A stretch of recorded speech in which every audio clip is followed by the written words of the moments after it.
Rubber Ducky here. Welcome to episode 2 of the Russian campaign in Close Combat 3. Moscow is under attack and every man helps. Join the defense by clicking the subscribe button, liking the video, and turning on notifications. Newly commissioned Commander Alcoholov arrives to lead the defense of Moscow with his camelback of vodka and a hope to see spring. The annihilation of Russian troops in the summer of 1941 seemed to herald a swift conclusion to the war. The German general staff could not imagine that the Russians could suffer such horrific losses and still field a credible fighting force. After the Battle of Kiev, where the Russians lost over 600,000 men, the Germans turned back toward Moscow to administer the coup de grace. It was important to end things quickly as German logistics were not prepared for a protracted war or for one to be fought in the winter. Troops lacked boots and clothes to withstand the cold, and German equipment froze up and failed to operate in freezing temperatures that were now imminent. On the Russian side, full mobilization had taken hold, and millions of men and women were being hurried through enlistment and into new defensive lines. Citizens were mobilized to create barricades and strongpoints around Moscow and Leningrad. Battle-hardened troops from Serbia were railed into Moscow, thanks to a pact between the Russians and the Japanese. Moreover, the newest Russian tanks, the T-34 and the KV-1, were arriving in large numbers. Both were superior to anything the Germans had in the field. In October, the Germans launched Operation Typhoon with the intent of taking Moscow. In the north, troops got within sight of the spires of the Kremlin before the terrain, poor logistics, and the tenacious Russian defense stopped them. In the south, Guderian drove north and east of Tula, heading toward the south edge of Moscow, attempting to bypass the toughest Russian defense. But poor weather and stiffening resistance stopped his panzer army well short of Moscow. In December, Stavka went over to the offensive. The shock to the previously invincible German army was extraordinary. The Germans were unprepared for winter warfare and assumed that offensive operations were impossible. They were wrong, and they were quickly thrown back from Moscow. German troops were forced to form hedgehog defenses around strongpoints, leaving the countryside free to roaming Russian troops who swept behind them and inflicted significant losses on rear area troops and isolated units. Moscow was never to be threatened again by the German army. Some German advance units are within 25 miles of Moscow. While our forces have suffered great losses, the enemy is suffering from overextended supply lines, a lack of winter clothing and equipment, depleted reserves, and exhausted troops. Your command, as part of the Fifth Army, must prepare a frontal defense in depth. With the onset of winter, your armor will be able to maneuver on the frozen ground. Take advantage of the hilly, forested terrain. It will slow the German tanks. Wear down the enemy's infantry. Most of the buildings in your sector have been burned to deny their use to the fascists. Your command has top priority in the allocation of reinforcements. Engineers and work battalions are preparing fortifications in case you must fall back. But remember, comrade, Moscow must be saved. The enemy is rolling toward Moscow. Your objective is to stop the fascist attack before it gets started. You'll lead a battle group of the Fifth Army. Plenty of armor has been made available so you can stop the invaders. Intelligence indicates our tanks are superior to any the enemy can field, but our crews lack experience. Because any armor you add will also have inexperienced crews, tight command might be necessary. Think about adding heavy support weapons capable of destroying any enemy armor. Your men are probably better prepared for the winter weather than theirs. Look to add teams similarly adapted.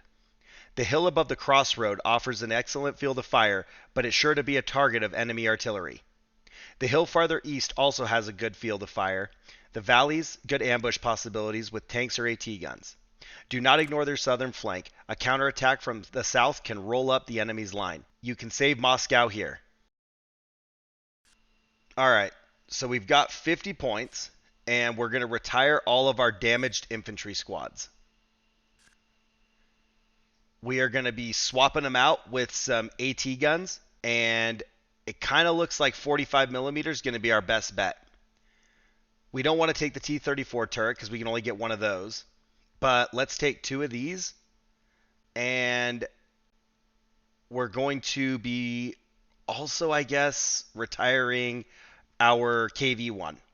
I didn't want to because the crews actually got some experience, but I think we're going to need the points for it. What, 10 more? Yeah. So that'll give us 13. And let's take a machine gun instead since that's really all we can afford. But that's going to be our anti-infantry system. Next, we are going to rename our platoon leader. He's going to become Alcoholov. That was the prevailing opinion in the poll, so that's what we're going with for right now. And our first AT gun is going to be Doc Glue. We got a new request, so let's get that one in there right now. Also keep in mind some other commander names have made it into the list and could see themselves added later. Our second AT gun is going to become Pamphilov. And both of these are new requests. We did not have them in the previous one. And so I kind of like the idea of getting some new people in, but don't worry, everybody's going to get their turn again just like last time. Also, just trying to do Andy's meat shields here didn't work. So I'm going to go with Andy's fodder instead.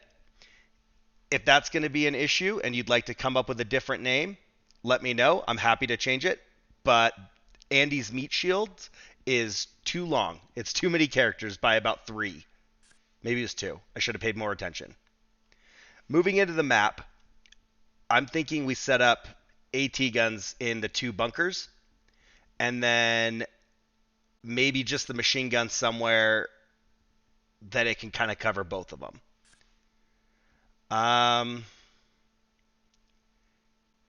It doesn't say anything about their independence. It says that they have a corporal as a leader, but I don't know that we have to worry as much about them not having a commander. I don't know. Okay, so let's see. Yeah, we can't put him in the building. So I think the bunkers are going to be the better option. Maybe this one up here on the top of the hill. Yeah, that looks pretty good. And then let's see, hold on. There we go. Pamphilov can go over here. He should have like straight line of sight across. No, actually. What about like up near the top? No. Well, who dug those defensive positions? That sucks. And this one's kind of in the little like low spot. But aside from when it's like staring straight at the building, it actually has pretty good fields of fire. So as much as I didn't want them both in the same spot, that might be where they go. All right. And then we can actually see pretty far to the north. I don't know if they'll come out of the woods, but being able to kind of cover that just in case is probably not a bad idea. Commander, and then, I don't know, machine gun maybe like right in front of him. He's also in the commander's circle, but he can not be like right on top of the commander. You know, we'll give him a little bit of room. Hopefully there's less mortar casualties from that. It does look like those are pretty decent spots, except for when he hits like an actual tree. Everything else looks pretty good. All right. Get these guys turned.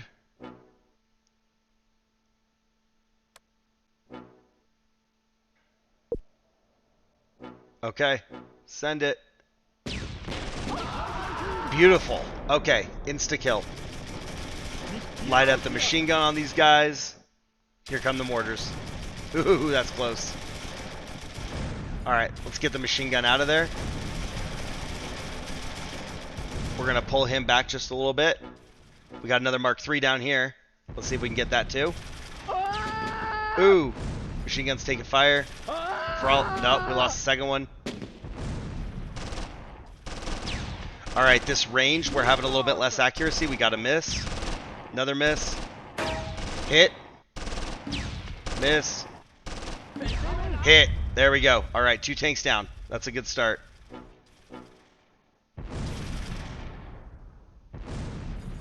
Alright, Andy's fodder is struggling, let's say.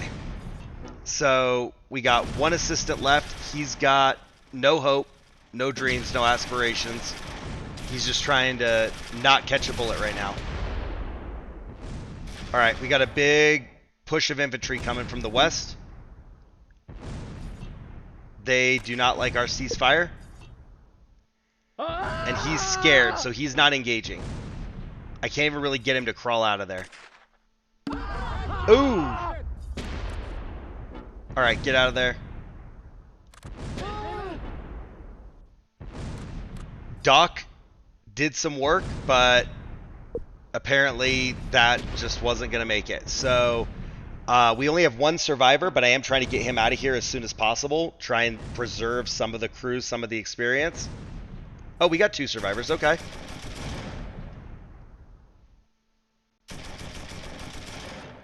Come on. It says he has like no effect on target, but I would prefer he still shoot at them before they keep crawling this way. Keep crawling. Come on. No! You gotta get out of there.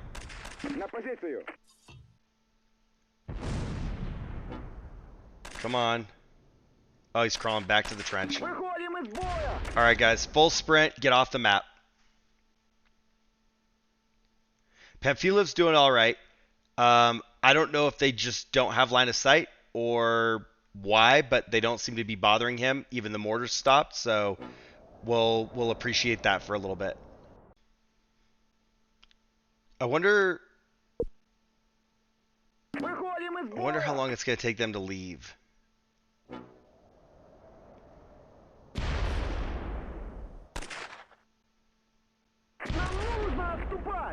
All right, those are just lousy shots. Come on, guys. You got to run faster than that.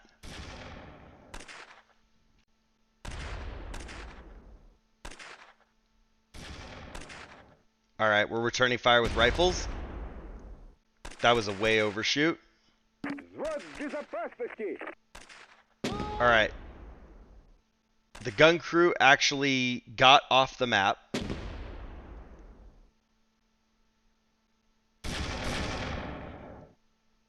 I'm not sure if it was actually Doc Glue that got the kill on either of those tanks because it was kind of a joint effort. But we'll have to look in the stats at the end and see how that went because we went to the effort to save his crew. So if they've got some experience and they've got some veterancy, we want to preserve that and just refit them in the next fight. All right. We are out of here. Maybe. I did give them that chance to accept the surrender, and I don't know what they think they've got going on, but they don't seem to care. So we are going to attempt to flee because we've been sitting here for several minutes and the gun's still not making it anywhere. But yeah, you know, like the hope really was just that while we fled, they were gonna give in, but they didn't. Okay, so this does count as a major defeat. We killed 1 leader, 4 infantry for a total of 5. We wounded 7 infantry, but we did destroy 2 tanks. We lost a single infantry and a single gun. That's not terrible stats. We have 3 total wounded, but those aren't bad stats for taking out 2 tanks. To the roster. All right, Alcoholov has actually solid stats all the way across the board. Doc Glue is really trending up. The gunner's doing very good, both experience and morale. He's got some seriously gaining leadership. Pamphilov, much less. So it leads me to believe that Doc Glue's the one that got both kills, but it might not be. And then Andy's fodder, they struggled. So Alcoholov, no kills. Doc Glue got 2 infantry, 2 tanks, so he did get both. Pamphilov only has 3 infantry, but those infantry hits were helpful. They stopped the enemy from advancing. And then Andy's fodder has 1 cowardice, no kills to his credit. I mean, it is what it is right now. In the medals, wow, okay, so Doc Glue got a red banner and Patriotic War First Class, and then 2 Patriotic War Second Classes for the guys that were incapacitated or killed. Outside of that, it really is just all Patriotic War Second Class medals. So I think that's pretty okay considering the way the last one went. It could have been better, but once they hit that with the mortar, like losing the gun was going to be a problem no matter what. So let's take some time and let's start the next battle. We have 88 points, and we're going to need to do some refitting, but we do have one T-34 available for 84 points. This is the one with the mines. I don't know that we need the T-34. I think what we do instead is we take just AT guns and we just set up static defenses and try and keep them west of the minefield. So this gun crew needs to get refit, and then it needs to get renamed as well. But there's no upgrade for the commander. We could take another commander, though. The new platoon leader is going to be Bezimeni. And we're going to maybe try and keep 2 or 3 commanders. So I think Alcoholov is going to stay as our overall commander unless something catastrophic happens. But we can roll through secondary commanders with a couple of the other suggestions that have come in. Andy's fodder, you didn't need to be refit, but we've got 57 left. We could take another AT gun for 30, and then we could take another machine gun also. That'd be 41. So that's not too bad. I don't know that there's anything in conscripts. We don't even have regular infantry as an option. But yeah, the stuff in conscripts, I don't know that there's anything in there that we want to take. We don't need a sniper, I guess. And then BT7 is available, but that's all of our points. That's 51. I would almost rather take a machine gun and an AT gun at this point, just because we don't need to maneuver. And I think what we're going to do is end up naming this AT gun Costa. So we'll welcome back Costa and Quellis, but if new names come in, they might be the next ones that come up. Otherwise, we'll keep going through the previous ones. I want to get one of the AT guns in this bunker right here in the top and see if we can see down the road. I don't know, something like that.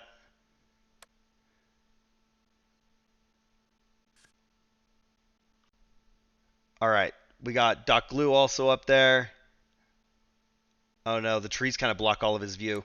What if Doc Glue goes down to this bottom one right here? Yes. Most of the map. Yeah, that's way better. And then if we bring Costa to the very bottom bunker, that'll give us 2 down here, but they've got kind of converging fire into the area between the forest. So face up that way to the northwest. Quellis, maybe in this bunker right here next to Pamphilov. And then, I don't know, in the middle, Andy's fodder right here in the middle.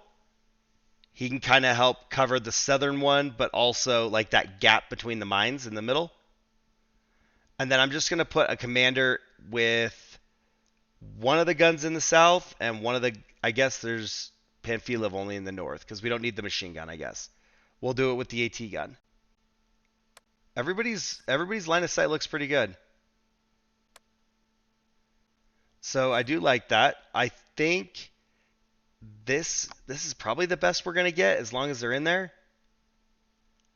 It's graphically it doesn't look like he's in there, but he does have full cover.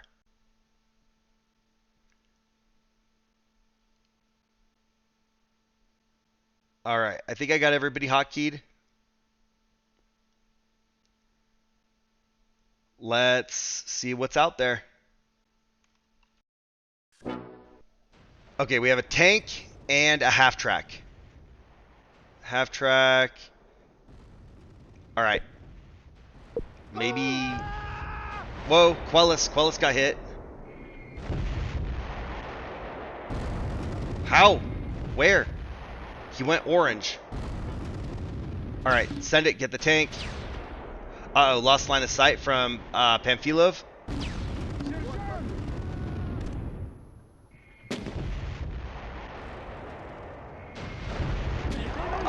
Bez is annihilated. All right, we got the Mark IV.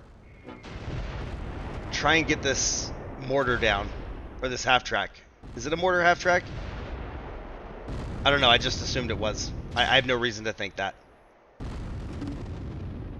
All right, Costa lost fire. All right, we're counting on Doc Blue right now. There we go, hit. All right, we got a machine gun scout card that just appeared, so if either of these guys can target that, that would be wonderful. I'm not liking this. They are right on us. I want to make sure that our shots land, that they're good shots, but they are there.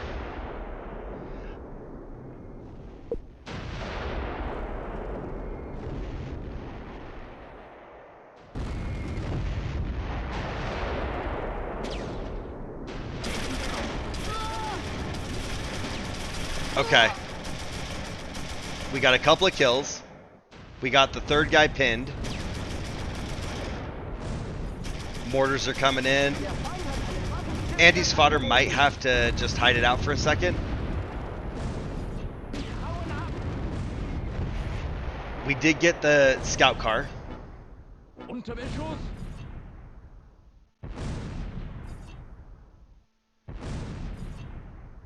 Those mortars are pretty accurate. We're lucky we're in the bunker. Alright, let's pick a few of these guys off.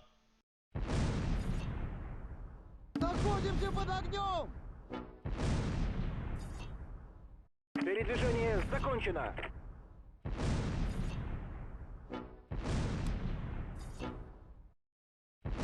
Нам не давать! Ich halte nicht mehr aus!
I don't want to flee, but... Oh, never mind. There's a ceasefire. Let's take that. Awesome. So this was a major victory. We killed 4, wounded 6. We lost 3, and that was it. So very successful. I'd call that a major victory. That's fair. And I mean, killed 9, wounded 13, lost 4, wounded 3, and we lost a gun. I'd say we're winning that battle. All right, Rubber Duck, you're doing okay. Bez, you did not do great. You got hit by like the first mortar round that fell. Pamphilov, gaining experience. Doc Glue, morale and experience. A little bit of leadership there with the assistant. Costa, just gaining experience, but solid experience. All right, Andy's fodder, little bit of a morale increase. I don't know if any of his rounds actually hit. And Quellis, you definitely are a bullet magnet. All right, first kills, we got a tank and 2 vehicles and 3 infantry from Doc Glue. Doc Glue did freaking nuts, did all the work for us. Andy's fodder actually got 1 soldier kill, but that was it. And Quellis got 1 infantry kill. That's all he could muster with that machine gun. And what about in our medals? So, Patriotic War Second Class. We did get a new Patriotic War First Class. Doc Glue got one of those. And then Quellis has 2 Patriotic War second classes as well. So short battles, small amount of units, kind of makes sense that we don't see a ton of medals here. I do want to thank everyone for engaging with the posts and helping to name the new group of unfortunate souls under my command. But take a second and click the subscribe button if you haven't, and come back for the next one. Thanks for watching. I'll see you soon.